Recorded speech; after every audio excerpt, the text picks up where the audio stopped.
We'll start with some opening remarks from each of our briefers before we get to questions both on our phone bridge and here in the room. If you are on the phone bridge, you can press *1 to submit your name into the queue. Once your name is called, please state your name, affiliation, and to whom you'd like to direct your question. So without further ado, I'll toss it over to Bill for his opening remarks. All right, thank you. And thank you everyone for joining us today to discuss this next spacewalk outside the International Space Station.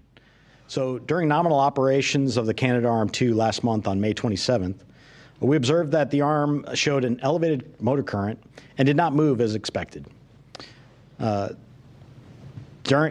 arm was then placed into a safe configuration while we worked on some analysis to see the situation we were in.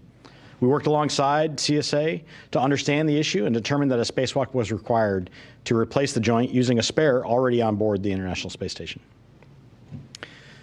Systems like Canadarm2 were designed from the beginning with replaceable components and were planned with maintenance in mind, and this is no exception. So NASA astronauts Chris Williams and Jessica Meir will exit the station's Quest airlock to replace the joint. This spacewalk will be the second for Chris and the fifth for Jessica. It will be the 280th overall spacewalk in support of the space station assembly, maintenance, and upgrades. In other space station operations, we're looking ahead to our next Soyuz rotation and crew swap next month. On July 14th, we will have the launch of Soyuz MS-29 from the Baikonur Cosmodrome in Kazakhstan. Crew will include Pyotr Dubrov, Anna Kikina, and Anil Menon.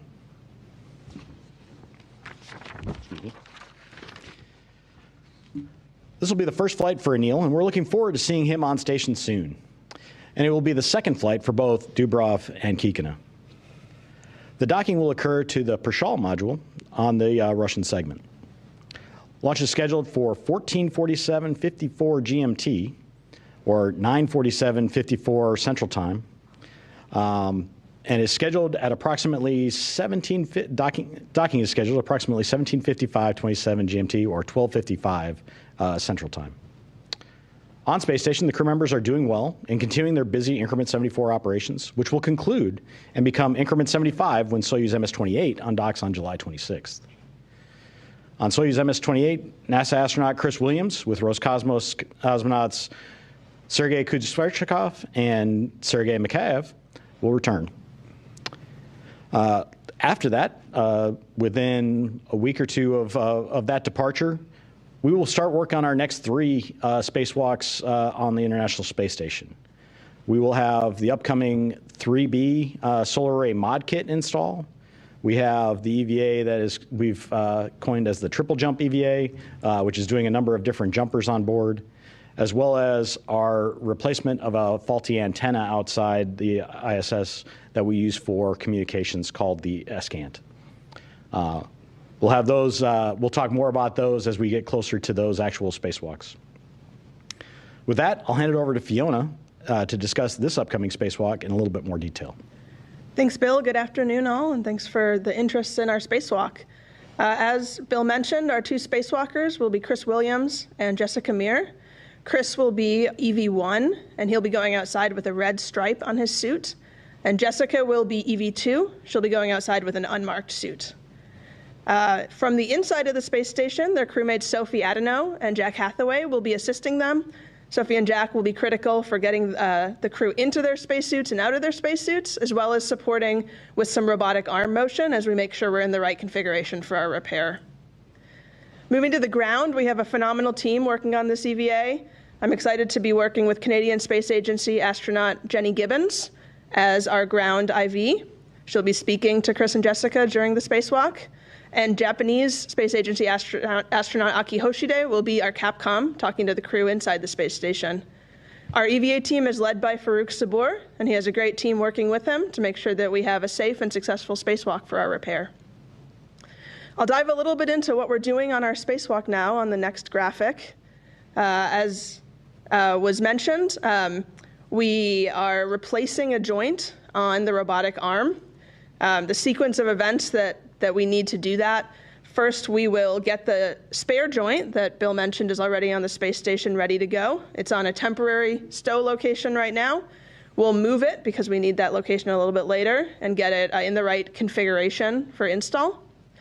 Then we'll remove the latching end effector, or the Lee, plus 2 working joints from the end of the robotic arm. The purpose of that is to access the failed joint. So that cluster, or Lee plus 2 joints, we will temporarily stow in the location we took the spare joint off of. That gives us access to joint 5, which is the one we're replacing.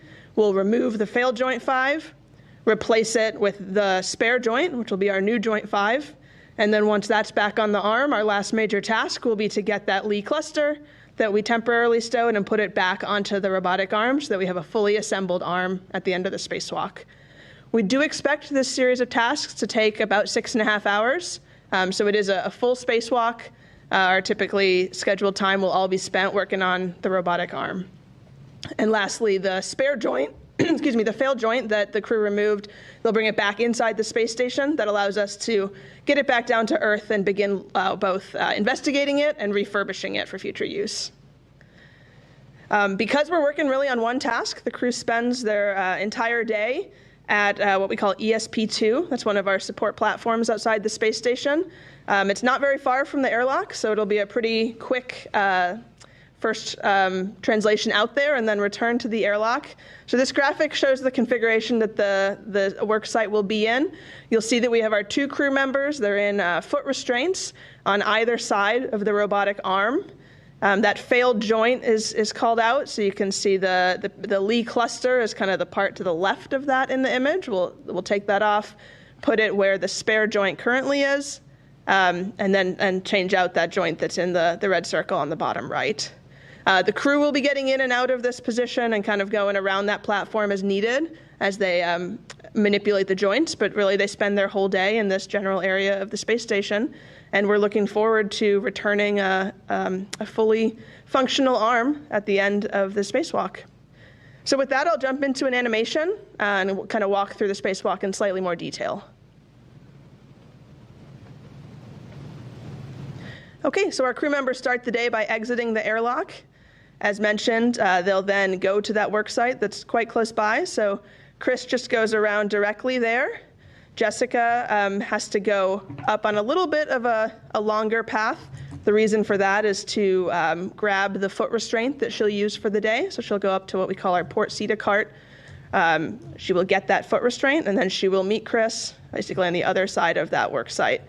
The crew will set up the foot restraints, and then they'll remove the spare joint from its storage location.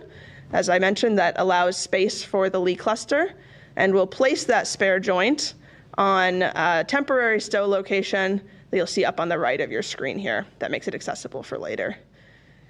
Once that's done, the crew will get in position in those foot restraints that they've set up, and we will actually bring the robotic arm in to their workspace. So this is one of the things Jack and Sophie will be helping with from inside. You'll see that robotic arm is going to pitch down so that the crew can access it. At this point, before we power it down, we'll have the crew confirm good access to all the fasteners that they need to use throughout the day. So what they're doing here is just using their tools to make sure they can get to all of those fasteners. Once that's done and we've powered the arm down, they can begin the disassembly. And so as I mentioned, the first thing they'll have to remove is that end effector plus 2 joints. There'll be an electrical fastener they'll undo, and then they'll undo 6 structural fasteners. That will allow them to remove that cluster from the arm. And once that's done, they will be moving it to its temporary stow location where we just took the spare joint off of. That whole cluster then stays there for the rest of the spacewalk. And so we make sure that it's fully in place and secured with the required number of fasteners to be in a good configuration to hang out there for a few hours while we work on the failed joint. So once that's in that configuration, the crew will head back to the arm. They'll remove the failed joint 5, and one of the crew members will temporarily put that attached to themselves, kind of out of the way. They'll then grab the new joint that we had temporarily stowed and reinstall that. So this puts our new spare joint in place of the previous joint 5. We'll get the failed joint out of the way, and then the crew will go back to working on that Lee cluster, where they will be removing it from its temporary stow location and then getting it back on the robotic arm. As you can see, I mentioned the crew members do get in and out of those foot restraints It's one work site, but you still have to make sure you can reach everything, and so they'll be in and out of those foot restraints and also changing the positions as needed. So they'll remove that lead cluster from its temp stow location. They will then get back in position to rotate it and get it back onto the robotic arm. And their last major task for the day before they clean up is shown right here, where they reinstall that cluster onto the robotic arm. They will re-engage all of the structural fasteners as well as the electrical connectors. And in that configuration, we'll be ready for Jack and Sophie to work with the ground. We'll power up the arm and make sure that we have an electrical connection to the entire arm. While we're doing that, Chris and Jessica will head back to the airlock. We won't be moving the arm before they come inside, but we will verify that we have good electrical connectors. Like I mentioned, that's expected to take the full 6.5 hours, and so that will be our day on Tuesday. And hopefully at the end of the day, we have a fully functional arm ready to support all of our operations. So with that, I'll pass it off to Jason. Well, good afternoon, and thank you for having me here to discuss the repair of our Canadarm2. Give you a brief overview. It was launched in April 2001, and Canadarm, as previously mentioned, has been an integral part of the International Space Station. It has 2 end effectors, or hands, along with 7 joints, and that allows it to walk itself through multiple positions on the International Space Station. With that type of flexibility, Canadarm2 has helped with the assembly of the space station, supported numerous spacewalks, helped or captured and berthed over 50 visiting vehicles for cargo, and installed and relocated science experiments all over the external part of the space station. In addition, with its partner Dexter, our 2-handed robot, the Canadarm2 has replaced several pieces of equipment outside that would otherwise require a spacewalk. Canadarm2 was originally designed for 15 years of use, but as the space station exceeded expectations, so did the Canadarm. Now, just passing 25 years of use, it's aging gracefully and it's showing signs of wear. However, this graceful aging was always part of the original design. The Canadian Space Agency and its partner McDonnell Detweiler and Associates designed these joints and the end effectors to be replaced. We saw this back in 2017, 2018, where we replaced both hands on the SSRMS. And now it's time for one of those joints. As mentioned before, we have joints and spare hands on board. And while this spacewalk will use up one of those joints, we do have another joint and end effector or hand on the ground being processed for launch. Canadarm2 continues to be an integral part of the space station, and the Canadian Space Agency would like to extend our thanks to our international partners, and specifically to the EVA and robotic teams led by Fiona here on their quick response to developing this spacewalk to fix our Canadarm2. Thank you to our briefers for those opening remarks. We will now open it up for questions on the phone bridge. We do have several folks dialed in, so please try to limit your question to just one at this time. And if you do want to join the queue, you can press *1 to get your name submitted. Our first question will be from Will Robinson-Smith with Spaceflight Now. Hi, thanks so much for taking the time to talk with us today. Question for Bill Spetch. Earlier this week, we heard from the ASAP committee, and the chair mentioned her discussions of the ISS program that the panel had been, quote, tracking the status of EMU hardware, and that supply chain issues have exacerbated the EMU risks due to aging hardware, although there is a robust life extension plan, end quote. Can you talk about the status of the supply chain for the EMUs and what the life extension plan looks like at this date? Thank you. Yeah. So as you know, our spacesuits have been with us for a very long time. And with everything, they were made modular so that we could replace components, we can refurbish components, and we continue to monitor that. We have 4 great suits on board right now, and we actually have our next one that is coming up in the rotation that's going to be launching this fall. So from a standpoint of that, I think we're in great shape right now for where our suits are, and we continue to work very closely with the team that maintains those suits to address anything that we see coming. But as in the near term, we're in very good shape on the suits, and we have 4 good ones on board. Thank you. Our next question will be from Marcia Dunn with the AP. Hello, Bill. Another question for you, if I might. Could you please provide an update on the leak situation on the Russian side? And I'm also wondering, is the Dragon capsule rigged up right now to carry 5 astronauts in case of an emergency? And I ask this because Chris joined the SpaceX crew in the Dragon earlier this month for temporary safe haven. Thanks a lot. Sure. So as of right now, the PRK section, it is not experiencing a leak. It's actually at a stable pressure. We've reduced it on purpose down to a lower pressure, working closely with our Roscosmos colleagues on the plan forward on that. In terms of the Dragon setup, yes, it is set up with a 5th seat installed. We've left it in that configuration for most of its stay on ISS at this point. Our next question in the queue is from Bill Harwood with CBS News. I'm not sure if this is for Jason or Bill, but I'm confused about the number of joints on board station right now after this EVA. I was confused if the one you're going to launch soon, in other words, just how many are on board and how many are getting ready to launch. And for Bill, long-range plan, if you're going to retire the station in 2030, assuming that's the case, does the arm need to be fully functional all the way to the end? In other words, if you ran into some problems down the road, would there come some point where you just say, we're not going to try to fix it? Yeah. If you see what I'm asking. Do the first part of the thing? You want to I'll start with the easy one. Yeah. So currently there are 2 joints on board ready for use if needed. We are going to use one of those, and we'll leave one up there if there happens to be a need for it later on. The one that's being the one that's being replaced, as it was previously mentioned, is going to come down, and we'll start the process of getting that turned around to go back up. On the ground, we have another spare joint that's in work, as well as a spare hand. And as those complete, we'll get them in the queue to be launched and brought back to the ISS.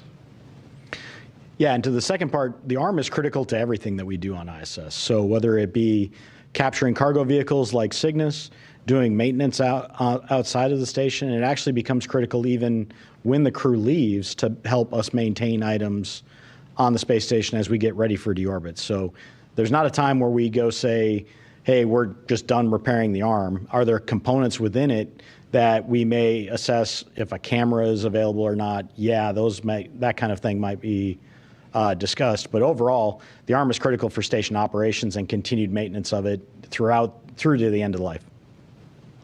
Thank you both. Next up, we have Ryan Catan with NASAspaceflight.com.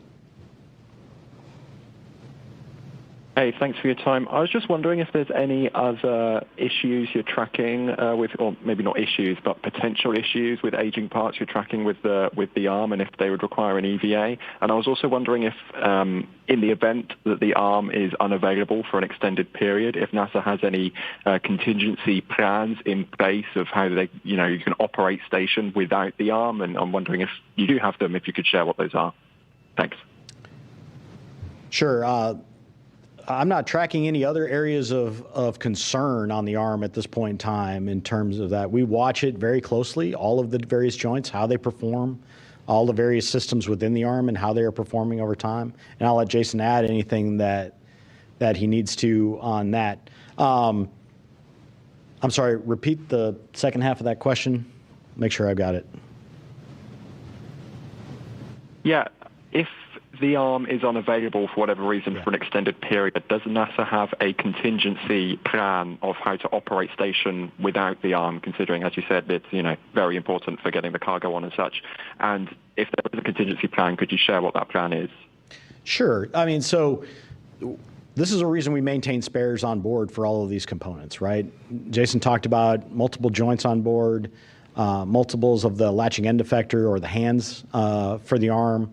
The critical components and this is not just the arm itself, but across the ISS, we maintain sparing on board and our capability to go out and do a spacewalk to go repair those things that are outside. If the arm were down for an extended period of time, it does interrupt cargo resupply in terms of what we can do from a Cygnus standpoint, but we have Dragon still available that docks to the vehicle and does not require the robotic arm to deliver supplies. Now, there are other components that outside we cannot maintain without the help of the arm. So we have a number of critical components that we need to be able to use the arm to do the repairs on. But there are many components that we don't need the arm for. And we can just go out and do a spacewalk to replace those components if needed. But ultimately, the arm is critical to what we do, and we maintain sparing accordingly so that we can recover it in the right amount of time to keep going. And as a reminder, you can press star 1 to submit your name into the queue if you'd like to ask a question or have a follow-up. We do have a couple of questions from social media, so I did want to address that. This question is, how do astronauts train beforehand for a spacewalk? Yep, I can take that one. So here on Earth, the astronauts use what's called the neutral buoyancy laboratory. It's a very large pool that they can use to float or be neutrally buoyant. That lets them feel as close as we can get to what it feels like to float in space. So as part of their initial astronaut candidate training, and then again when they're training for their specific mission, they do about 10 runs each in the neutral buoyancy lab. They practice kind of generic spacewalking tasks. So we might not know exactly what they're going to do, but we know the types of tasks they need to practice. So they get in their spacesuit, they go underwater, and they spend about 6 hours underwater practicing. And they also have some lessons in a mock-up of the airlock to learn what to do before and after. And then once we have a specific spacewalk for them, they have time while they're in space to study the procedures. They have tools on board that let them visualize, very similar actually to the animation I showed earlier, what they will do during the spacewalk. And so they use those tools as well as a robotic simulator to understand the specifics of that spacewalk and apply their training to the specific spacewalk. Thank you. Next up, we have David Denault with About Space Today. Thank you. I'd like to focus back on the question of the spacesuits. Help me here to understand, are these the same suits that were developed back in the 1970s? And when would we expect ever to have new suits at the ISS? So that's a great question. So yes, these suits have been around for a long time. We used them during the shuttle program, and we continue to use them during the ISS. And we see using these through the end of ISS life. We are actually looking at demonstrating the next generation of suits that will be used as part of Artemis on the space station at a time where it makes sense for them. I think we're targeting probably sometime next year, but there's still some work to go on that. But we definitely have demonstrations planned for that. As folks are aware, they are developing a new suit for the moon. We have a follow-up from Will Robinson-Smith with Spaceflight Now. Hey, thank you, Sandra. Sort of a follow-up to the follow-up there. With the AXCMU suits that are being developed for the Artemis program, Axiom, I believe, also had a secondary contract with NASA to develop a version of the suit that would be designed to operate on board either the International Space Station or future commercial space stations. Would that iteration of the suit be ready for testing and be folded into use for a nominal spacewalk before the retirement of station? Thanks. I think the focus for them right now is on the moon, and that is the complete focus of that team is to get that suit ready to go for the Artemis program. We're happy to help them with demonstrations where we need to and continue to do that, but their focus is really on development for the moon, and we're focusing on maintaining the EMUs through the remaining of ISS life. And it looks like our last question will be from Bill Harwood with CBS News. Yeah, hi. This is just a really nuts and bolts question for Fiona, I think. Do you have any idea what that joint would weigh if it was down here on Earth? Want to get a sense of the mass of the things. Yeah, the joint 5 that we're replacing is just over 200 pounds. The Lee cluster, so the end effector plus the 2 joints that the crew will temporarily move, is just over 900 pounds. Thank you to our briefers, and thank you to all of the media, as well as those in social media who did submit questions today. We will be covering the entire Spacewalk live beginning at 6 a.m. Central on NASA Plus, Amazon Prime, Netflix, and the agency's YouTube channel. So we do hope you'll tune in for that. But for us here, that'll do it for us today. Thanks so much for joining us.